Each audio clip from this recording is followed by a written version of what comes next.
another episode of Refocus on You. I greatly appreciate you guys watching. This week we have a very special episode. I am joined by a couple of co-hosts. I'm going to let them introduce themselves. Hi, I'm Chanta, Rakina's sister. I'm Decor, also known on YouTube as That Dude Decor. Hi, I'm Mel, also known on YouTube and Twitch as Mel Too Nasty. So today we are going to be talking about perception versus reality. A lot of times we deal with different things based on how they look. Like we may stay in situations only because we think that's how society wants to see it, or that's how it has been done for centuries in our family, or different things like that. But reality is we may be completely miserable. So today I want to talk about that and kind of shed some light on it and make it so it's not as uncomfortable. You should not have to be miserable in neither part of your life. It's all about being happy and doing your journey your way, not the way society wants you to do it. So the first thing we're going to talk about is staying when you know you should leave based off society and religious beliefs.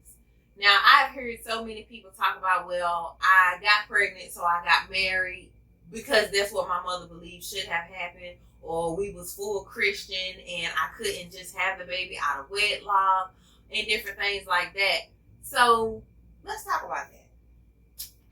How do you feel about society putting stipulations on when you can have a child, or forcing marriage, or different things just based off norm?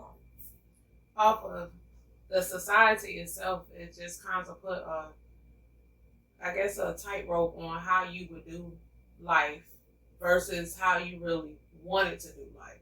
So getting pregnant at an early age, whether it be 16, 17, 18, society, especially the older society, feel that you need to get married to cover yourself when it comes to religions. And then you have the part of society that make you feel, I guess, intimidated about the fact that you're pregnant and not married. So then you feel like you're forced into doing this, even though, you know, it's not really what you want to do. You have those people who say, well, why you get pregnant early like that? Or how you even get pregnant and y'all ain't married yet? It kind of make you feel bad about what you have done, and make you make some choices that will kind of push your way versus it being your decision of, okay, yeah, I got pregnant, but I ain't ready to get married. That's not what I want to do. I feel like society, speaking for the younger generation, they always see like a girl get pregnant by a younger dude, and it's just then it comes to a single parent home. I feel like they expect, the older generation expects you to stay together, but sometimes there's situations where you can't stay together. There might be some negatives there, so it just don't work sometimes. Do you think you should stay together for the kids, or do you think the kids are better off seeing you operate separately, happy, than together, miserable? I feel like it would be better for the kids to see you operate happy, but at the same time, if I have a child right now, I want my child to grow up in a two-parent home. For me, I feel like society gonna put a stipulation on no matter what you do.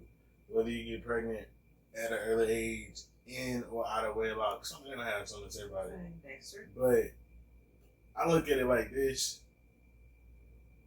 the religious part, it depends on how, what's the word I'm looking for? How well you're like in touch with it, how well you're in touch with that religion, and how well you're in touch with the people who are also involved in that religion and how they can look at you. Like, I mean, I'm currently awaiting on a baby. So do I feel any type of way because society might look at me and mine as different because we are not married? I don't care. Mm-hmm. I mean, but that's just me. But the next person might feel some type of way. And is it right? No. Sometimes, like little bro said, it be some negatives there, and it just be time to, yeah, it be time to go. But I can say that I'm in a good relationship, and I got mine, and we're gonna try to do this 2-parent household thing because that's what I want for mine, and ultimately for all of us. Because she got 2 more, but I'm not a typical younger generation type of guy. I'm not a baby daddy. Mm-hmm. Like that's not me. That's no. It's a difference. Yeah, like I'm not a baby daddy. I'm a father. Whether that is my blood or not my blood, I'm a father. Like I'm not a daddy. It's a difference. You could be a daddy whenever you want to be, but you a father 24/7. You can't pick and choose when you're a father. Right. So I feel like if them 2 people who made that baby gonna take care of that baby, whether they wedlock or not wedlock, don't worry about it. Just let them do them. Do you feel like sometimes religions in society put unrealistic expectations on things? Because like religion, they say you supposed to not have a baby out of wedlock, but then they also allow molestation and rape to go on. So is that it's unrealistic? Like how you can tell me I can't have sex without getting married, but I can be molested and that's fine. Yeah. Like that's kind of a double standard to me. If you're not ready to get married, regardless of whether you're with child, whether you've been dating 30 years, if you're not ready, you're not ready. Really, marriage is a piece of paper. Whatever bond or commitment you guys have together, regardless of whether you sign that paper or not, you are good. If you can make out a will and say, I want this person to have this, this, and this without that paper. So don't allow society or any type of religious beliefs, because like you said, you have to have your own conversation with God. You have to have your own relationship with the person that you feel is the most high, so that you will have an understanding. Don't let other people make you make decisions that you're not ready for. The second topic is looks versus value. So we've become so accustomed to everything looking well. If you look at social media, everybody looks like they're living the best life, or they got the finest girlfriend or the finest boyfriend. Everybody is promoting. If he not paying your bills, or if he not buying you Birkin bags, if he not buying you cars, if you got to come out your pocket, and it's becoming more of a looks thing. So when you look at relationships, whether it's friendship or romanticship, people offer things other than money, other than material things. And I'm beginning to feel like people are overlooking the value of people, as in, do they compliment you? Do they motivate you? Can you call on them? Because you can have a person that looks good, and you can't even call them when you down and out. Can you call them and say, look, I need a prayer? Can you call them and say, I need anything other than some material things? So how do y'all feel about the looks versus value? Like, people compliment you, but they're not really complimenting you. I feel like society has bestowed upon us that you have to look a certain way on social media. You have to, if you're in the upper echelon, say entertainment, rapper, actor, all of it, you in that category, you have to look a certain way. You have to be flash. You gotta have a nice cars. You gotta have a good looking girls. You gotta do what you gotta do that. But behind the pictures, it'd be a lot of broken dudes, off drugs, hating themselves, hating the people next to them, like. And it's like they don't know how to keep up with that persona, to the point that when they're not on camera, when they're not shooting them videos, when they're not doing them interviews, they conflicted. They don't know if they a rapper, or they don't know if they the person they grew up from baby to now. I mean, trying to hold a social media handle can be hard, especially in the limelight, because you are judged by everything you say, everything you do, who you with. You're judged by everything. So it can be very taxing on the person. It can be very unforgivable as far as the mental state goes, where you're trying to keep up with the persona and trying to look a certain way. And I think people fail to realize that being yourself, whether it's in the limelight or behind closed doors or out in public, people respect you more when you're yourself versus, well, when they was in the video, they was this. Then when I saw them at the store, they was a totally different person. They didn't even look like the person. Like, I feel I would respect, and I do respect the videos and stuff I see where they're self. Whether it be the person, they talk the way they talk when you see them in the street, they look the way they look when you see them out in the street, or if you see them in Walmart, anywhere. They still the same person. Versus I'm this way when you see me on camera, but then when you see me out somewhere else, I'm either giving you the look, like I'm giving you the look when I'm the one faking it. Like, it's a respect thing. I think a lot of people fail to realize that, and then you say, well, why you support this person? Because they are who they are, 24/7.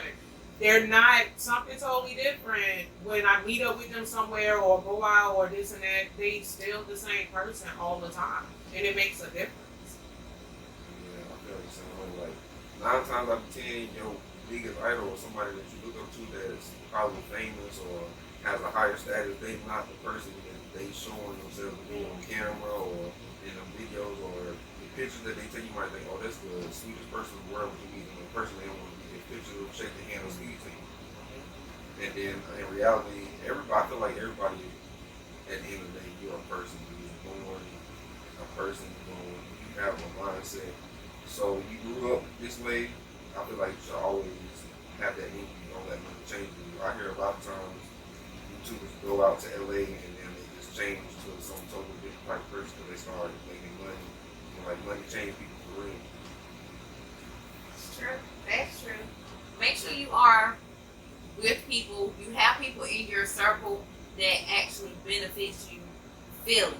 Mess with people, deal with people off of feelings, not for what they can do for you, not for what they can give you, strictly off of feelings, because that is the only thing that lasts. How can they motivate you? When you're slumped, can they pull you up?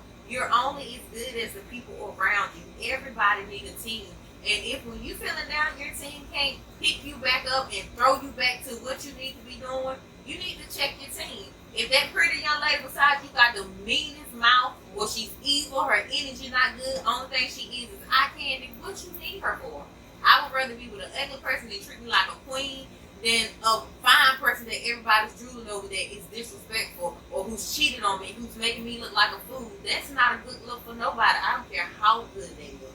And when you say feelings, you mean that feeling of energy. Yeah. Not just your emotional feelings, because your emotional feelings will take you some places that is very hard to come back from. But energy is that feeling you need when you walk into a place and a person just turns you off. You already know right there, like, something ain't right up in here. I gotta go. But if you choose to deal with that, that's that feeling that you're gonna always have, regardless of where y'all at in life. You're gonna feel that energy unless they choose to change it. And trust your gut. Trust your intuition. Don't think that maybe I'm off. Maybe the first time you can say maybe they having a bad day, but if the next time you around somebody and you don't get a good energy, a good vibe, they can't pick you up, leave. Just chuck deuces. Don't say that. I'm telling you. The next thing is picture perfect versus the miserable truth. So, like, back to the social media thing, you're looking like everything is all good, but you really falling clean apart. People put on like, oh, well, yeah, we do this, we do that, or we got this, we got that, and you go home and they can't even feed their kids. Or, yes, our relationship is doing good, and you go home and they fighting. She got on makeup to cover bruises. Like, never be miserable. Don't live miserable just to look like you are doing something to the outside world, because you are breaking you. You are allowing yourself to go through all of those miserable stages when you could really just come out. One thing I think about is how Sweetie just came out and was like, she was dealing with a whole lot of stuff behind the scenes. I could have never told you that relationship was anything but perfect. But that's the picture perfect versus the miserable truth. I'm so glad you threw that out there, because I'm telling you, that's exactly what I was going to lead with. How do you feel about that? How do you feel about what she had to say and how it all went down. I didn't see everything she had to say, but I did see that part where she was like, she was dealing with a whole lot of stuff behind the scenes, and gifts and cards and money do not make up for that. So where I look at Cardi B and Offset, Cardi B don't care. She gonna tell you this what's going on, it won't right, and that's it. But you know, some people do try to hold it in, like, no, we gotta look like this because what goes on in our house stays in our house. But at the same time, how long was she dealing with being miserable before she stepped up like, no, I'm worth more than this? Now I got a question for you, and I'm not on his side. I'm not on her side. They don't pay my bills, so honestly, I don't give a fuck about it. But I'm just curious. So it was like said that they feel like some people feel like she tried to use him cheating as his downfall and try to bring herself up. Like, cause why would you just wait till now to throw all that dirt on his name and just be adult about it instead of just, just separate? Yeah. And I mean, I also seen that he said she cheated. Yeah. So it's two sides to every story, and they may have both been dealing with different things growing up. Both of them are in the limelight. Both of them probably got people throwing themselves at them. So they may have both been dealing with some things, but it's you have to get to a place where you can say, I'm not ready. Like, I know sometimes we feel like we find those once in a lifetime people, and it's like, I don't want to let this go, so I'm going to hold on to this, but I still want to do this. You have to be in a space where you can say, I like you. I really do. I really want to get to know you, but I'm not ready for that. I just started popping. I'm about to be a millionaire. I know everybody going to be trying to get with me, and I want to sow my oats a little bit. I want to do what I want to do a little bit. I want to explore the world a little bit before I settle down. If you hear when I get back, we can do this thing, but you have to learn to be able to tell people, I'm just not ready.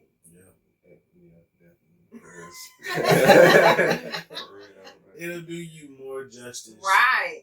If you go ahead and just be honest with yourself, be honest with that person, and tell them, look, it just ain't gonna work. Or I got something else going on. Or simply put, you're not on my level.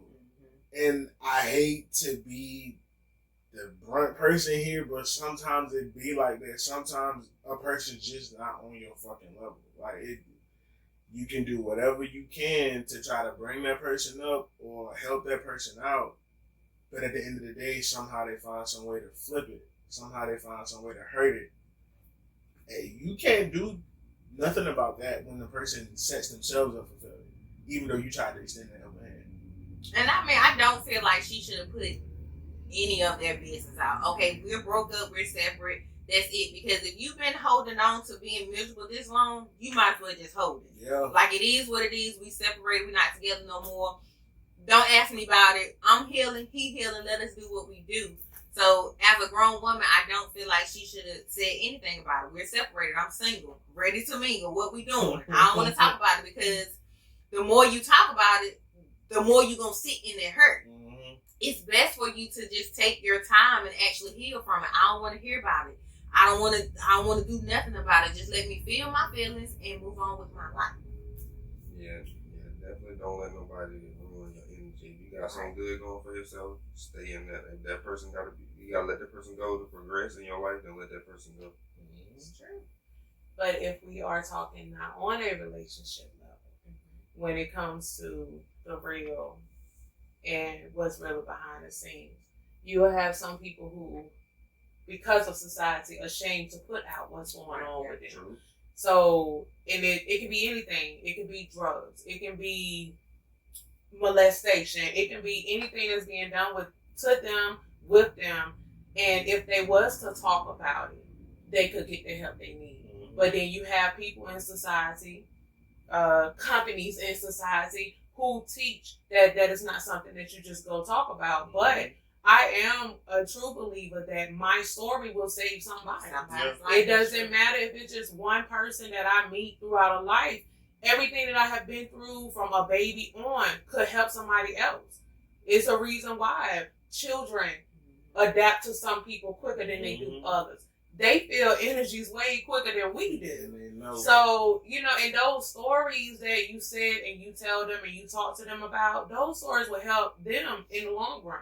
Teenagers, same thing. Sometimes they need to hear what you've been through so they can pick up on how maybe it won't be the same, exact situation, but they will have things to look back on and say, well, I know, such and such said they went through this. Maybe I can try this then. Yeah. It might help me. It might pull them out of a dark place. It could be anything. In relationships, it is hard to put out what's going on. Most of the time when it is put out, it's the throwing stones. Yeah. It's not to fix anything. It's well, you did this and he did this and she did that and I'm just all tore up because I want the attention from it. Versus it being, this is what happened. We're working on it. Whatever y'all got to say don't matter. Right. This is how we're trying to fix it. And sometimes you have to be that way. And it goes back to, growing up, you don't tell nobody what go on in your house. We keep everything a secret, different things like that. And no, like my dad said, if what go on in this house hurt me, I'm finna tell somebody because I need to get it fixed. Like, you don't just sit on your truth. If it's your truth, it's your truth. It don't matter who believe you, who don't, who on your side. Your truth is always your truth. Live your truth. Do not sit in things like being gay. And that's going to be our next topic, sexual feelings, being gay or being bi or different things like that, strictly off of what somebody else said was normal. Who decided what normal is? There is no right or wrong. It's all based on your perspective of things. There's no right or wrong. There's no normal. We are all normal in our own unique way. We are all different people. That's why we are unique. So live your truth. Regardless, don't be miserable in any type of situation, whether it's friendship, familyship, jobship, nothing. Do not be miserable. If you're working at a job and you don't like it, find you another one. You should not have to go to work and be miserable. You spend 40 hours, sometimes more at work. Why would you want to stay there and be miserable? That's going to throw your whole energy out. Don't do that. And like Chanta said, like teenagers can relate. Younger people can get energies and relate to other people quickly based off of their energy. Like when I was a teenager, because we all young and we still young. When I was a teenager, I was in a relationship. I come talk to these three about stuff that's going on in my relationship before I go talk to like my grandma or I go talk to my mom and dad because like they close to me in age. So and then there's different levels of elevation of age. So I'm learning different things on each person, and it just helped me out a lot. Yeah, and where the grandparents, the man took care of the house, where the man paid the bills, the woman took care of the house. We in a whole different era now. Right. The woman might take care of the house. So, like, it's different where grandpa might be like, well, you the man and you got to do this. It's not like that today. Yeah. It's not like that. So, we've changed so much. We have to recognize that change. And then also, like you said, a lot of stuff be going on behind the scenes. Like, you got these YouTube couples. Mm-hmm. They be going through a lot, and then they just be putting on for the camera. They be acting like some of them don't even live in the same house. Like, they just come together. They just come together and do videos and put it out and put it just so they get a check. Because the more people will watch a couple channel before they go watch a single person channel. Mm-hmm. And then some couples, they'll be together just for a little while just to split up the build both brands. Like, and you gotta watch out for that. You gotta watch out for the things that you are aspiring to be. The people you look up to, you gotta look out for that. You really have to know that they are doing what they doing. Like with the Derrick Jackson thing, he preached black men don't cheat and all of that. Then we find out he's cheating on his wife.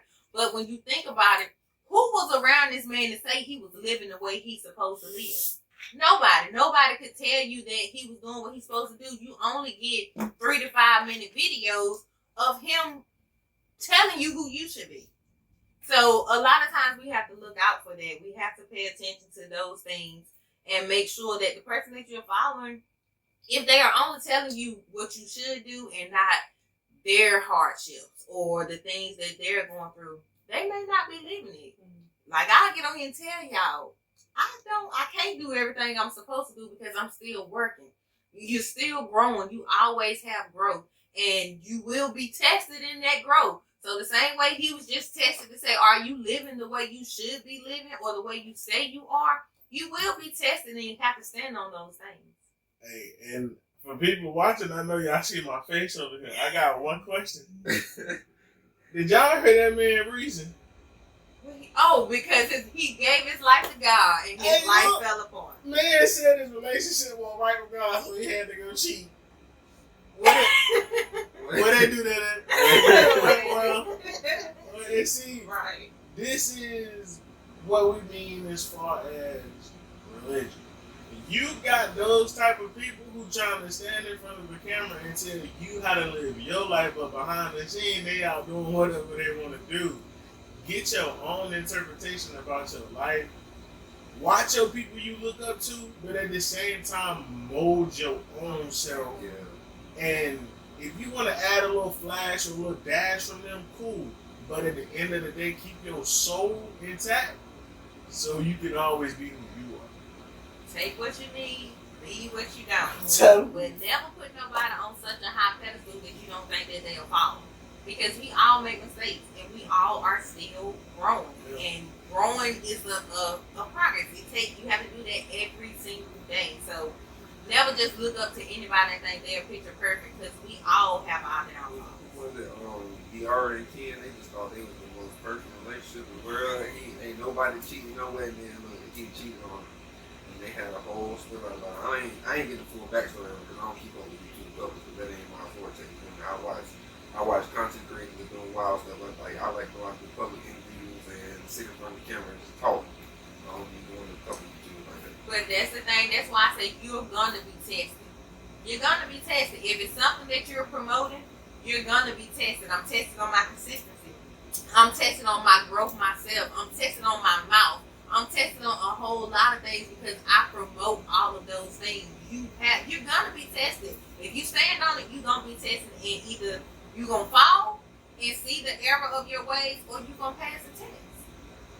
And when you tested on the era you want to be in or the era you want to be in, be ready for what you ask for. Mm-hmm. And see, that's where a lot of people go wrong.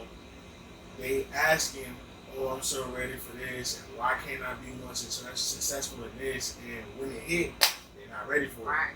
So make sure if that's what you're asking for, you ready for it, and you can take on the highs and the lows. Because believe it's gonna be lows with every high, no matter what field you're in, no matter what field. You gotta go through something to get something. Yes. You gotta go through it. Everything is a process, for real. Nothing happens overnight. You gotta go through it. And if you are those ones who like to do the videos and you put them on YouTube, you also have to take into consideration your audience. Because what you are teaching, somebody is listening, and when you break that bond with them, because it's a bond, if they always listening to you, they'll subscribe, they get it a ding on their phone as soon as you post a new video, they're watching it, and then you break that bond with them, you don't even know what happens after that. You don't know if that was what pushed them off the bridge, because you couldn't even make it. So sometimes you have to consider your audience too when you are getting ready to make those mistakes that you're asking other people to not make. So it makes a big difference. I'm not one for in front of the camera often. But when I am, I do, even when I'm talking, I'm still like analyzing what I'm saying, because I know other people are listening, and I wouldn't want it to come out to a point where what I said pushed the person to the left where they should have went right. So sometimes you have to pay attention to your audience, not just trying to make the money or trying to get the likes and trying to get your subscribers. Because the ones who subscribe that have that bond with you, you don't even know. Those are the ones who are going to support you when you do make your mistakes, because they're going to understand, especially if you've been true throughout all of your videos about who you really are. And you're going to make mistakes. Sometimes the mistake is there so they can see your comeback. So you can teach them how we going to bounce back from it. So don't think you just not going to make no mistakes, and if you make a mistake, it's wrong. No, we all going to make mistakes. Just bounce back from them. Show them the blueprint to how to get back. Thank you guys for watching. I hope you are enjoying this episode of Refocus on You. I'm going to stop right here, and I will put the rest on next week. I didn't want to make the video too long, but make sure you come back next week. If you enjoyed this half, I'm telling you, you is going to love the next half. Make sure you tune in next week for the conclusion of the video. I greatly appreciate you guys watching. Bye.